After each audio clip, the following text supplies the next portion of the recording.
Okay, Mag-iisip Aloy. ako. Oh my gosh! Ano ang karaniwang dahilan ng pagtirik ng sasakyan sa daan? Flat. Flat tire. Flat tire. Survey.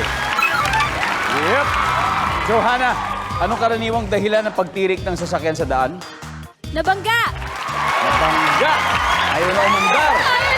Diba? Survey. Aya, anong karaniwang dahilan ng may pagtirik ng sasakyan sa daan? Kung may overheat, overuse. Overuse. Survey says. Lay. DGYO, standby, Stacy. One last chance. Anong karaniwang dahilan ng pagtirik ng sasakyan? Nawalan ng baterya. Survey says. Pwede. One more to go. Anong karaniwang dahilan ng pagtirik ng sasakyan sa daan? Aha. Baha. Tawaran! Boys, tingin nyo. Baha. Ba't ka dadaan doon? Eh, baka nga, di ba?